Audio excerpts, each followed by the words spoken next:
As soon as Elon Musk decided to buy Twitter, you knew when he said that he was going to apply content-neutral policies. That's not policies that favor one party or the other, just content-neutral.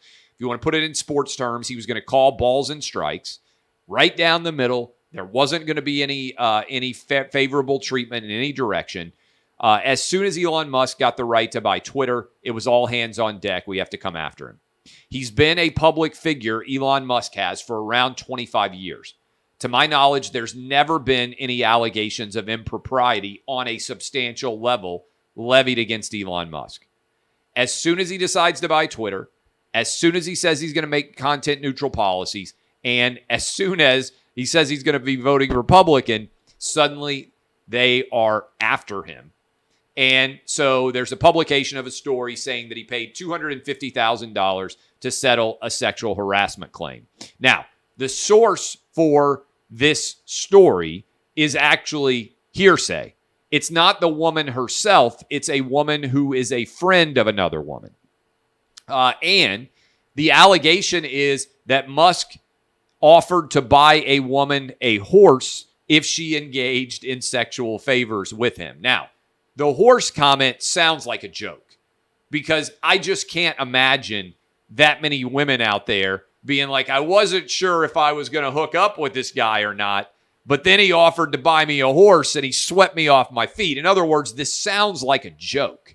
Doesn't sound like something that would legitimately occur.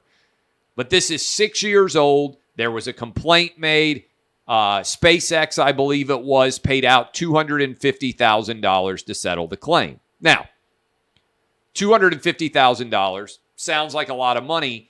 For Elon Musk, who is worth billions of dollars, $250,000 is like paying a traffic ticket. And I would almost guarantee you it's way cheaper than paying a lawyer would be to handle a sexual harassment claim, because whoever Elon Musk is paying, whatever lawyer, is going to be making $1,500 or $2,000 an hour. And by the way, there are a bunch of them. And by the way, your boy here used to investigate sexual harassment allegations. I did this internally for companies. This was one of the things I did while I was practicing the law. So this is not an uncommon situation. There is an NDA. Some people say, well, why would you have an NDA if you didn't do anything wrong? Because otherwise, what are you paying for?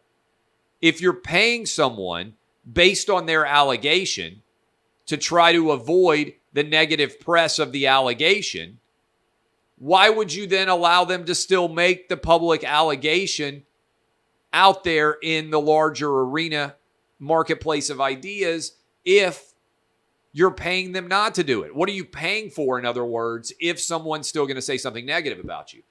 So this whole thing, to me, doesn't pass the smell test. But it's not a surprise because the FTC, the FCC, the Biden Department of Justice, all of these legacy media outlets, the Washington Post, MSNBC, the New York Times, they're all coming after Elon Musk because they are afraid, make no mistake about it, they are afraid that his implementation of content-neutral policies at Twitter will actually stop the game from being rigged in their favor.